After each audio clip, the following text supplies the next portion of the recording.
बिस्मिल्लाहिर्रहमानिर्रहीम। अगला टॉपिक हम पढ़ने जा रहे हैं, पेज नंबर 8 पर है, द लेवल ऑफ ऑर्गेनाइजेशन।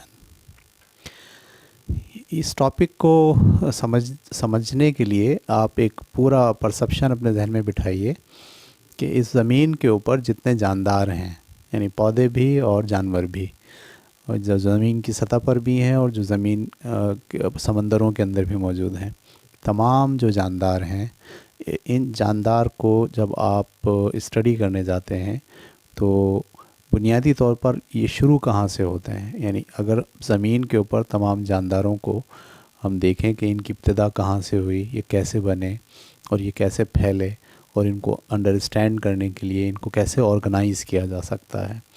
ठीक है, तो इनको ऑर्गेनाइज़ करने के लिए आप शुरू करते हैं बुनियादी तौर पर एटम से।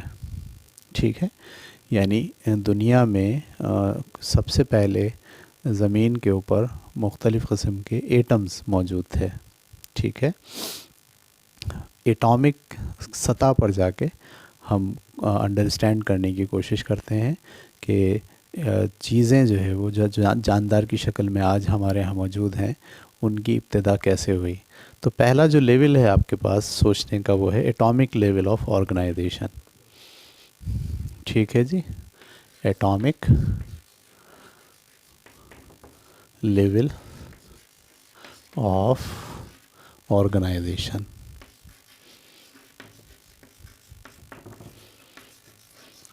ठीक है, इस ज़मीन के ऊपर बहुत सारे एलिमेंट हैं कुदरती तौर पर जो हैं, तकरीबन 92 एलिमेंट्स हैं जो कुदरती तौर पर पाए जाते हैं।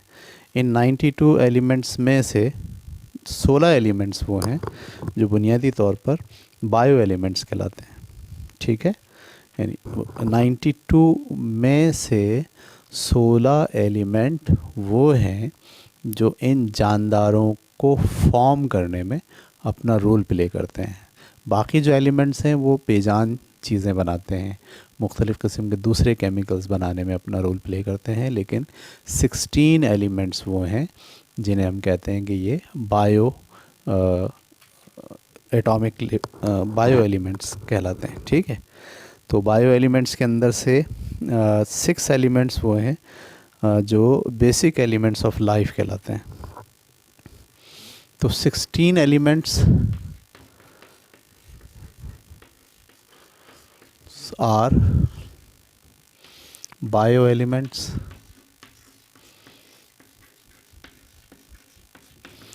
ठीक है, उसमें से जो 6 एलिमेंट्स हैं उनको हम कहते हैं लाइफ एलिमेंट्स।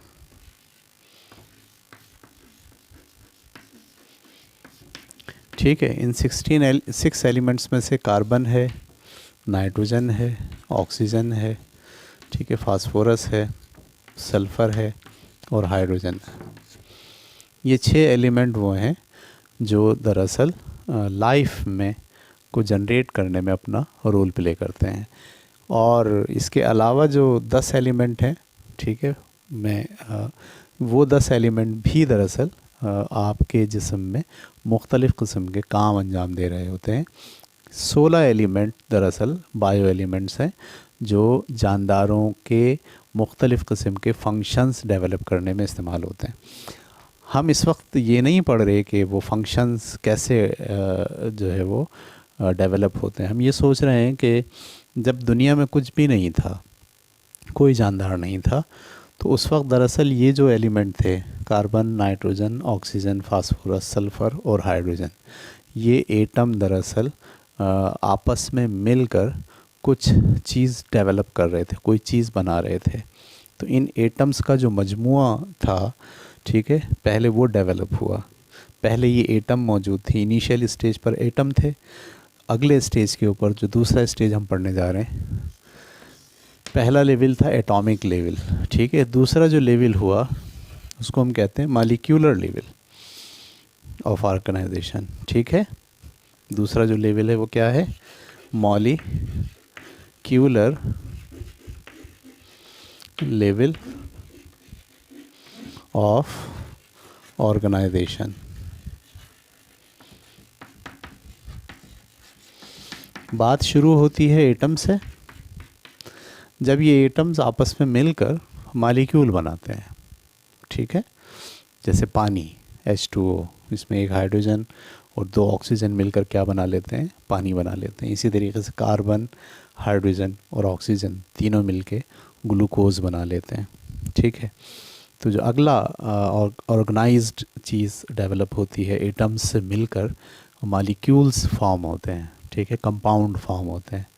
ये कंपाउंड जो है पेचीदा भी बहुत होते हैं और सादा भी बहुत होते हैं। जो सादा होते हैं उनको आप कहते हैं माइक्रो मालिक्यूल्स, ठीक है, और जो बहुत पेचीदा होते हैं उन्हें आप कहते हैं मैक्रो मालिक्यूल्स, ठीक है।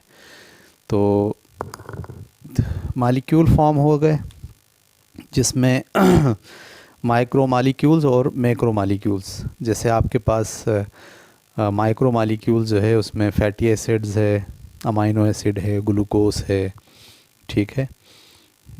और माइक्रो एसिड के अंदर आपके पास हैं प्रोटीन, ठीक है, लिपिड, चिकनाइयाँ, सही, ये सब क्या है, मैक्रो मालिक्यूल्स हैं। तो बुनियादी तौर पर हमारे जिस्म में जो इंसानों के जिस्म में भी और जानदारों के जिस्म में भी जो कार्बोहाइड्रेट है वो दरअसल एटम नहीं है, वो दरअसल क्या है, मालिक्यूल है।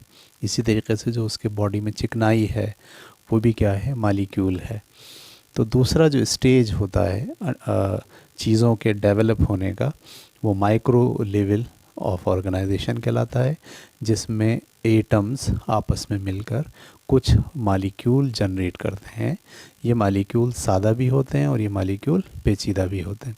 जो मालिक्यूल सादा होते हैं उन्हें आप कहते हैं माइक्रो मालिक्यूल। फिर माइक्रो मालिक्यूल बहुत बड़ी मकदार में एक दूसरे के साथ मिलकर मैक्रो मालिक्यूल बनाते हैं, जिसे आप कहते हैं पेचीदा मालिक्यूल। माफ़ कीजिएगा, ठीक है। तो ये दूसरा स्टेज होता है। तीसरे स्टेज के ऊपर ये जो आपके पास मालिक्यूल बनते हैं, तीसरा जो लेवल है वो कहलाता है सेलुलर लेवल ऑफ ऑर्गेनाइजेशन।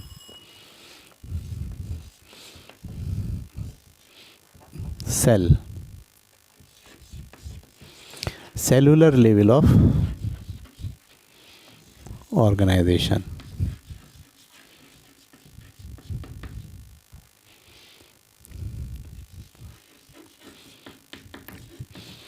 ठीक है।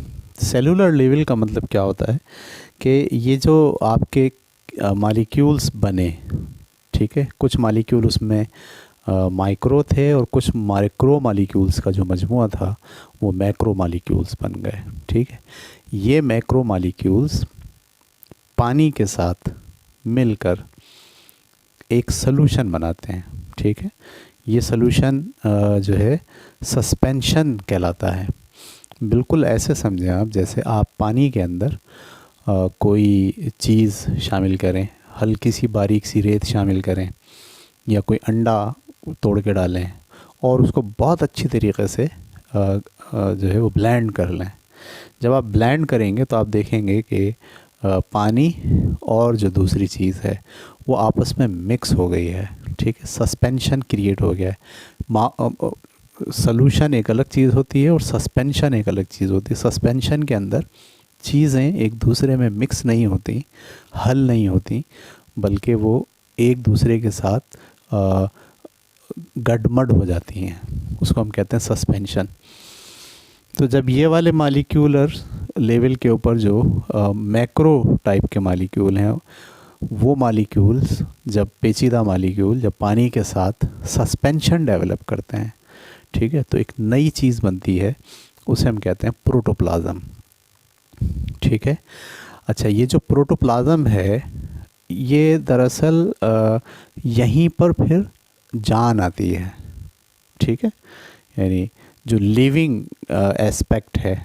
अब तक हमने जितने एस्पेक्ट जो पढ़े, हमने पहला लेवल हमने एटॉमिक लेवल पढ़ा, यहाँ जान नहीं थी, ये बेजान चीज़ें थी एटम्स की फॉर्म में। इसी तरीके से जब सारे एटम मिलके मालिक्यूल बने तो यहाँ पे भी जान नहीं है, ठीक है। लेकिन जब ये सारे के सारे मालिक्यूल मिलकर पानी के साथ एक जो है वो सस्पेंशन डेवलप करते हैं, एक सॉल्यूशन टाइप की, एक महलूल टाइप की चीज़ बनाते हैं, तो अब यहाँ पर डेवलप होती है जान, ठीक है, जिसे आप कहते हैं प्रोटोप्लाज्म। प्रोटोप्लाज्म के दो एस्पेक्ट हैं, एक तो प्रोटोप्लाज्म का इनऑर्गेनिक एस्पेक्ट है। इनऑर्गेनिक के अंदर आप उसको ऐसे सोच रहे हैं कि ये बुनियादी तौर पर मैक्रो मॉलिक्यूल्स और पानी का सस्पेंशन है, और दूसरे लेवल पर आप उसको ऑर्गेनिक जो है वो एस्पेक्ट से सोच रहे हैं, यानी इसके अंदर जान भी मौजूद है। तो इस तरह से जो पहला हमारे पास बुनियाद डेवलप होती है, जो बुनियादी यूनिट डेवलप होता है, वो है प्रोटोप्लाज्म, ठीक है, जिसमें जानदार की इब्तिदा होती है, ठीक है। प्रोटोप्लाज्म दरअसल ऑर्गेनिक यानी जान, लाइफ, और इनऑर्गेनिक यानी ये आपके मैक्रो मॉलिक्यूल्स के सस्पेंशंस का एक मजमुआ डेवलप होता है, जिसे हम कहते हैं प्रोटोप्लाज्म, ठीक है। ये तीसरा स्टेज आपके पास है। इस तीसरे स्टेज में प्रोटोप्लाज्म के डेवलपमेंट के बाद ये प्रोटोप्लाज्म मुख्तलिफ़ तरीक़ों से डेवलप होता है और एक फ़ंक्शन अंजाम देने लगता है, जिसे आप कहते हैं सेल, ठीक है। यानी प्रोटोप्लाज्म मखसूस फ़ंक्शन अंजाम देने के लिए अपने आप को ढाल लेता है किसी एक सेल में, ठीक है। इस तरह से हम ये कहते हैं कि ये जो सेलुलर लेवल ऑफ ऑर्गेनाइजेशन है, ये दरअसल जानदार की अब इब्तिदा है। ये जानदार की इब्तिदा नहीं है इसलिए कि यहाँ पे जान नहीं है, ये भी जानदार की इब्तिदा नहीं है इसलिए कि यहाँ पर भी जान नहीं है, ये भी सिर्फ केमिकल स्टेज के ऊपर जो है वो डेवलप हुई है चीज़। लेकिन जैसे ही प्रोटोप्लाज्म डेवलप होता है, वैसे ही एक सेल जो है अपना फंक्शन अंजाम देना शुरू हो जाता है। तो इसको हम कहते हैं सेलुलर लेवल के ऊपर ऑर्गेनाइजेशन, ठीक है। ये तीसरा स्टेज था। अब हम चलते हैं चौथे स्टेज की तरफ।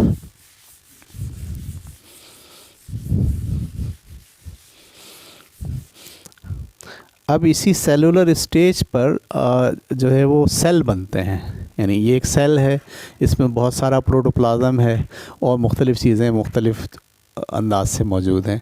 पौधों का सेल अलग है और जानवरों का सेल अलग है। अब बहुत सारे सेल आपस में मिलते हैं, ठीक है, बहुत सारे सेल आपस में मिल जाते हैं। जब बहुत सारे सेल आपस में मिल के एक ही काम अंजाम दें, ठीक है, एक ही काम अंजाम देने वाले बहुत सारे सेल आपस में मिलके कहलाते हैं टिश्यू,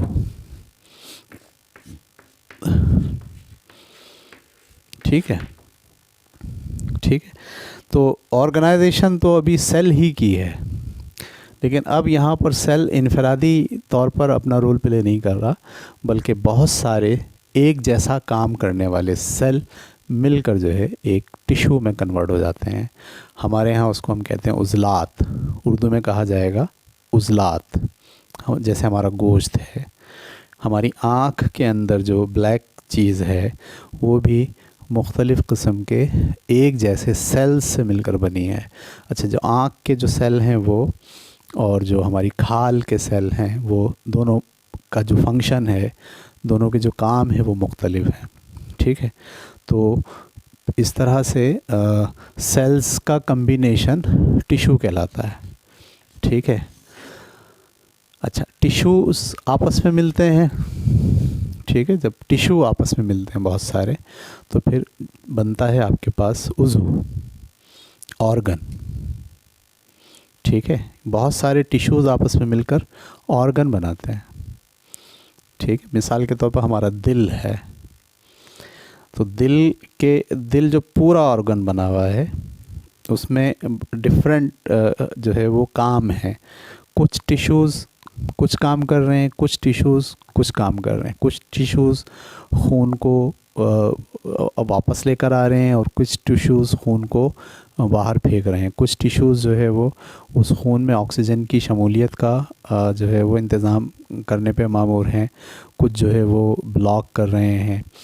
एक खाना बंद हो रहा है, एक खाना खुल रहा है। डिफरेंट किस्म के टिश्यूज़ मिलकर जब एक ही काम अंजाम देते हैं, तो फिर उसे हम कहते हैं ऑर्गन। तो टिश्यूज़ का मजमुआ ऑर्गन कहलाता है। ऑर्गन का मतलब उज़ू।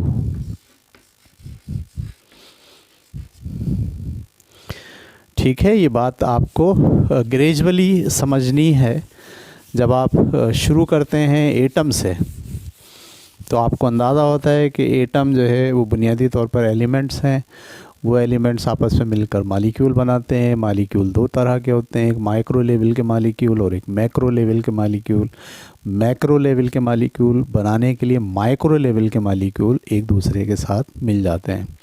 ये मैक्रो मालिक्यूल जब पानी के साथ मिलकर सस्पेंशन डेवलप करते हैं तो एक नई चीज़ बनती है प्रोटोप्लाज्म। इस प्रोटोप्लाज्म में दोनों एस्पेक्ट्स मौजूद होते हैं, यानी उसमें केमिकल एस्पेक्ट भी मौजूद है इनऑर्गेनिक, और उसमें लाइफ का एस्पेक्ट मौजूद है। इस तरह से बनता है प्रोटोप्लाज्म। प्रोटोप्लाज्म डेवलप करता है सेल। ठीक है, मुख्तलिफ़ किस्म के प्रोटोप्लाज्म जब आपस में मिलकर एक फंक्शन अंजाम देते हैं तो क्या बन जाता है? सेल। और जब बहुत सारे सेल आपस में मिलकर एक ही काम अंजाम देते हैं तो उसे हम कहते हैं टिश्यूज़। जब बहुत सारे टिश्यूज़ मिलकर डिफरेंट काम करके एक फंक्शन डेवलप करते हैं उसके अंदर तो उसे हम कहते हैं ऑर्गन। जैसे हमारा आँख है, हमारी ज़बान है, ठीक है, हमारा ब्लड है, हमारा दिल है, हमारे फेफड़े हैं, गुर्दे हैं, ठीक है, ये सब क्या है? ऑर्गन है। और जब सारे ऑर्गन्स मिलकर एक दूसरे से कोऑपरेट करके पूरा सिस्टम चलाते हैं तो इसे हम कहते हैं सिस्टम। ठीक है, इसको हम क्या कहते हैं? बॉडी कह लें, स्ट्रक्चर कह लें, ठीक है। ऑर्गन्स मिलकर बनाते हैं सिस्टम, पूरे बॉडी का सिस्टम। ठीक है, मुख्तलिफ़ ऑर्गन्स जब एक दूसरे के साथ कोऑपरेट करते हैं और तमाम को रिलेटेड फंक्शंस अंजाम देकर किसी लिविंग ऑर्गेनिज़म को ज़िंदा रखते हैं और उसकी सारी ज़रूरियात को पूरा करते हैं, तो वो जो लिविंग ऑर्गेनिज़म होगा वो अब क्या कहलाएगा? सिस्टम कहलाएगा। कम्बिनेशन ऑफ ऑर्गन्स और उनका बाहमी ताल्लुक़ और उनका आपस का रिलेशनशिप, उसके नतीजे में डेवलप होता है सिस्टम। और सिस्टम्स जब आपस में मिल जाते हैं, जैसे निज़ाम हज़म, ये एक सिस्टम है।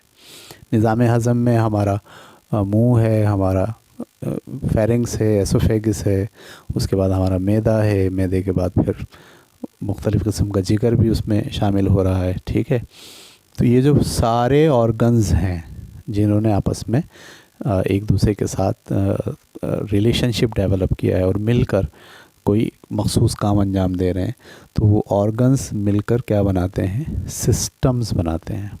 ठीक है, और सिस्टम्स का मजमुआ जो है वो लिविंग ऑर्गेनिज़म कहलाता है। ठीक है, यानी हमारा निज़ाम हज़म, हमारा दिमाग का निज़ाम, हमारा हड्डियों का ढांचा, ये सब सिस्टम्स हैं। हमारा दौरान खून, ठीक है, ब्लड का जो पूरा निज़ाम है वो, हमारा निज़ाम इखराज यानी गुर्दों का निज़ाम जो हमारे पास है, इसी तरह हमारी जिल्द का जो निज़ाम है, ये सारे सिस्टम्स जब आपस में मिलते हैं तो सिस्टम्स मिलकर क्या बनाता है? Living organism. तो चौथे स्टेज पर हम चले गए, लिविंग ऑर्गेनिज़म।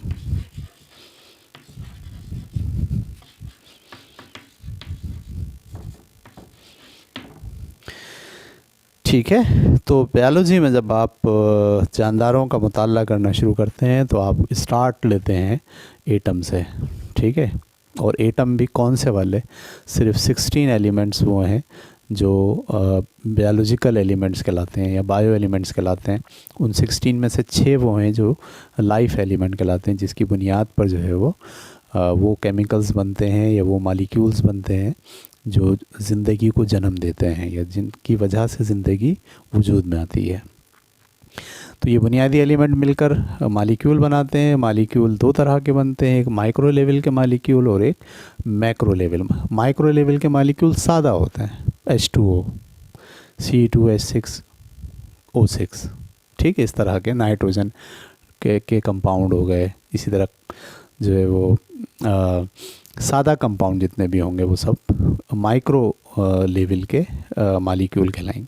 फिर ये माइक्रो लेवल के मालिक्यूल हज़ारों की तादाद में चेन बना लेते हैं, सही है, लाखों की तादाद में चेन बनाकर एक नए मालिक्यूल में कन्वर्ट हो जाते हैं, जिसे हम कहते हैं मैक्रो मालिक्यूल। ये मैक्रोमॉलिक्यूल अब दरअसल पानी के साथ स्मैश होकर ये सस्पेंशन डेवलप करते हैं। उस सस्पेंशन को हम कहते हैं सेलुलर लेवल पर हम आगे सेल डेवलप हो रहा होता है, या प्रोटोप्लाज्म हम उसको कहते हैं। प्रोटोप्लाज्म दो एस्पेक्ट उसके हैं, एक ऑर्गेनिक और एक इनऑर्गेनिक। इस प्रोटोप्लाज्म के अंदर जान जो है वो डेवलप होती है, लाइफ डेवलप होती है, जिसके नतीजे में ये कन्वर्ट हो जाता है सेल में। ठीक है, यानी प्रोटोप्लाज्म, डिफरेंट टाइप के प्रोटोप्लाज्म आपस में मिलकर जब एक फंक्शन अंजाम देते हैं, एक यूनिट डेवलप कर लेते हैं। ठीक है, एक आइडेंटिटी डेवलप कर लेते हैं, जान की आइडेंटिटी। ठीक है, तो उसे हम कहते हैं सेल। सेल बहुत सारे आपस में मिलते हैं, एक जैसा काम करते हैं, उसे हम कहते हैं टिश्यूज़। टिश्यूज़ मिलकर क्या बनाते हैं? ऑर्गन। ऑर्गन मिलकर क्या बनाते हैं? सिस्टम्स। और सिस्टम मिलकर क्या बनाते हैं? Living organism.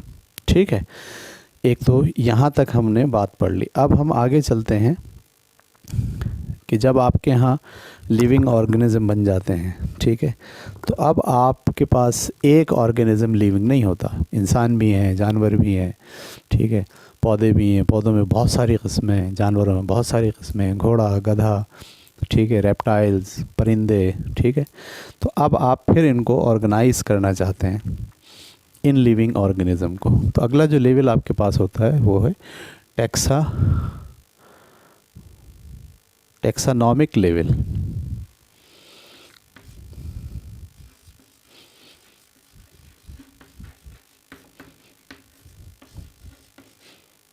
ठीक है, टेक्सानॉमिक लेवल से क्या मुराद है? इसमें आप जो एक जैसे जानवर हैं उनको एक स्पीशी मानते हैं। जैसे इंसान, ये एक स्पीशी है। ठीक है, मैं इसकी स्पेलिंग लिखता हूँ आपके सामने।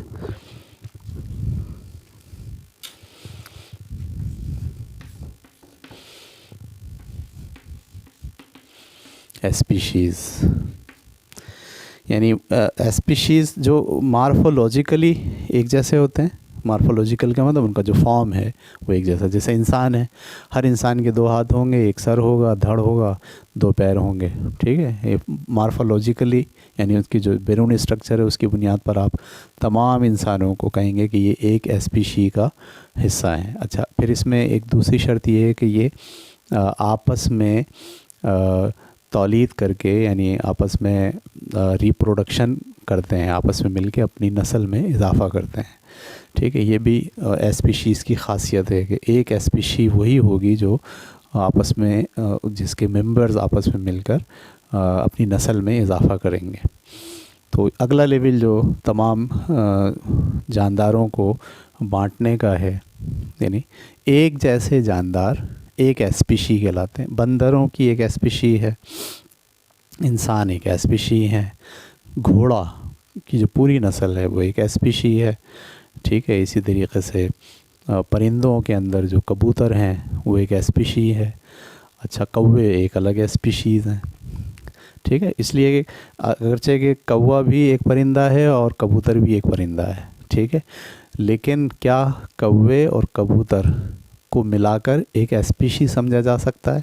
नहीं, इसलिए कि कौवे और कबूतर आपस में मिलकर अपनी नस्ल नहीं बढ़ा सकते। ठीक है, तो इसका मतलब ये कि कौवे की स्पीशी एक अलग स्पीशी है और कबूतर की स्पीशी एक अलग स्पीशी है। तो इस लेवल को हम कहते हैं टैक्सोनॉमिकल लेवल। ठीक है, उसके बाद अगला हम टॉपिक पढ़ने जा रहे हैं। अगला जो लेवल है अंडरस्टैंड करने का, मैनेज ऑर्गेनाइज करने का, वो है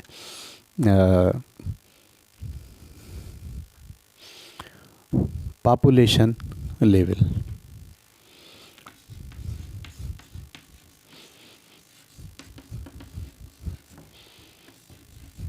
ऑफ ऑर्गेनाइजेशन। ठीक है, अब आपने देखा कि एक स्पीशी इंसान है, ठीक है, और एक स्पीशी जो है वो कबूतर हैं, बंदर हैं, घोड़े हैं, गधे हैं।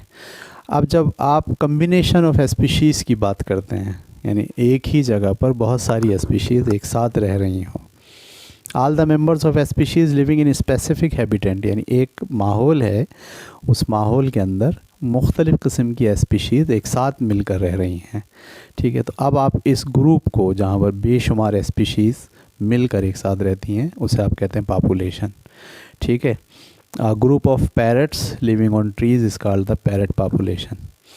तो पॉपुलेशन का मतलब क्या हो गया, यानी स्पीशीज़ का जो मजमुआ है वो पॉपुलेशन है। हम रहते हैं अपने इलाके के अंदर, दरख्त भी हैं जिसमें परिंदे हैं, हम खुद भी रह रहे हैं, हमारे साथ जो है वो डॉग्स की स्पीशीज़ भी है, हमारे साथ जो है वो कैट्स की स्पीशीज़ भी है, हम गधे भी अपने जो है वो माहौल में पाल रहे होते हैं। तो ये पूरा एक इन्वायरमेंट, पूरा एक हैबिटेंट यानी पूरा माहौल, मस्कन, जिसके अंदर बहुत सारी स्पीशीज़ मिलकर एक दूसरे के साथ रह रही होती है। तो इस कंबाइन ग्रुप को आप कहते हैं पॉपुलेशन लेवल ऑफ ऑर्गेनाइजेशन।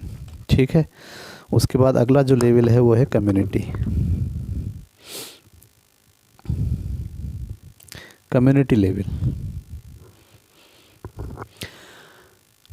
बल्कि इसको पॉपुलेशन को आप एक ही स्पीशी के तमाम मेंबर्स जो ग्रुप की शक्ल में रहते हैं उसे पॉपुलेशन कहते हैं। ठीक है, मैं गलत आपको कह गया हूँ कि डिफरेंट स्पीशीज़ का जो मजमूआ है वो पॉपुलेशन है, नहीं, बल्कि एक ही स्पीशी के बहुत सारे मेंबर जब एक साथ रहते हैं तो उसे हम क्या कहते हैं, पॉपुलेशन। ठीक है, पॉपुलेशन लेवल ऑफ ऑर्गेनाइजेशन। उसके बाद अगला जो है हमारे पास है कम्युनिटी।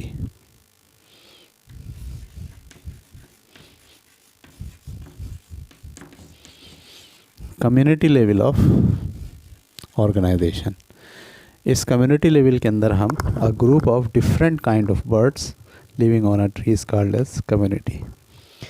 ठीक है, इस कम्युनिटी के अंदर डिफरेंट पॉपुलेशंस, अच्छा अब मिसाल के तौर पर हमने स्पीशीली एक फ़र्ज़ कीजिए तोतों का एक पूरी स्पीशी है।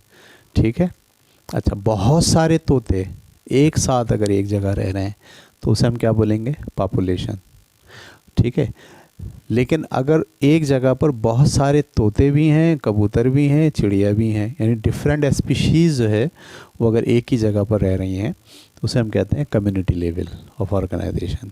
मजमुआ डिफरेंट स्पीशीज़ का मजमुआ। यहाँ पर हम पॉपुलेशन में स्पीशीज़ को जमा नहीं कर रहे, बल्कि एक स्पीशी के बेशुमार अफराद, बेशुमार मेंबर जो ग्रुप की शक्ल में किसी जगह पर रह रहे हैं वो पॉपुलेशन कहलाता है।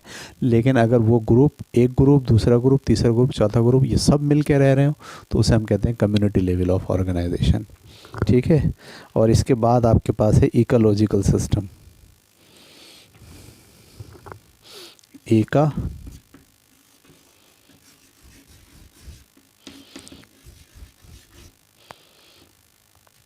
Level of organisation. ठीक है, इकोलॉजिकल, इससे क्या मुराद है, इससे मुराद ये है कि जब तमाम कम्युनिटीज़ एक दूसरे के साथ मिलकर सरवाइव करती हैं। ठीक है, कम्युनिटीज़ तो आपको पता चल गई क्या है कि जब पॉपुलेशन डिफरेंट टाइप के स्पीशीज़ की पॉपुलेशन मिलकर एक साथ रहेगी तो वो कम्युनिटीज़ कहलाती है, जिसमें अब जैसे हम इंसान हैं, हमारे साथ जानवर रहते हैं, हमारे साथ पौधे हैं, हमारे साथ दरख्त हैं, हमारे साथ परिंदे हैं, ये सब क्या है, कम्युनिटी है। ये कम्युनिटी जब एक दूसरे पर इन्हिसार करके एक जगह पे रहती है, सही है, जब ये दोनों एक दूसरे पर इन्हिसार करते हैं जैसे हम सांस ले रहे हैं, कार्बन डाइऑक्साइड गैस खारिज कर रहे हैं, ये कार्बन डाइऑक्साइड गैस पौधे इस्तेमाल कर रहे हैं।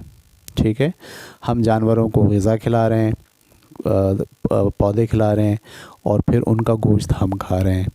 ठीक है, तो ये जो एक दूसरे पर इन्हिसार करना के लिए जब आपकी सारी कम्युनिटीज़ मिलकर एक जगह पर एक दूसरे पे डिपेंड करके रह रही होती है तो इसे हम कहते हैं इकोलॉजिकल लेवल ऑफ ऑर्गेनाइजेशन। तो पॉपुलेशन में और कम्युनिटी में क्या फ़र्क है, पॉपुलेशन जो है वो एक ही स्पीशीज़ के बेशुमार मेंबर्स का मजमूआ पॉपुलेशन है। और जब बहुत सारी स्पीशीज़ के डिफरेंट मेंबर्स का मजमूआ कम्युनिटी है। और ये कम्युनिटी, ठीक है, जब मिलकर एक दूसरे पर इन्हिसार करती है और एक ही सिस्टम में एक जगह पर रहती है, तो इसे हम कहते हैं इकोलॉजिकल लेवल ऑफ ऑर्गेनाइजेशन। और उसके बाद सबसे आखिर के अंदर है आपके पास बायोस्फीयर लेवल। बायोस्फीयर लेवल का मतलब ये है कि जब हम तमाम इकोसिस्टम्स एक दूसरे के साथ मिलकर ज़मीन पर रहते हैं। तमाम इकोसिस्टम के अंदर देखिए, अब मिसाल के तौर पर ये जो इकोलॉजिकल सिस्टम है या इकोसिस्टम है, हमारे यहाँ इंसानों का इकोसिस्टम अलग है। जब समंदर में आप जाते हैं तो वो एक इकोसिस्टम अलग है, सही। हमारा उस इकोसिस्टम से ताल्लुक़ नहीं है, यानी हम उसके ऊपर डिपेंड नहीं करते। हमारी ज़िंदगी की ज़मानत, हमारी ज़िंदगी के इन्हिसार समंदर के ऊपर नहीं होता, ठीक है। यानी हम ग़िज़ा तो वहाँ से हासिल कर लेते हैं। ये कह सकते हैं कि आप एक इकोसिस्टम दूसरे इकोसिस्टम के साथ भी अटैच होता है। जब ये सारे इकोसिस्टम एक दूसरे के साथ अटैच हो जाएं, तो फिर आपके पास अगला लेवल बनता है, उसको कहते हैं बायोस्फीयर।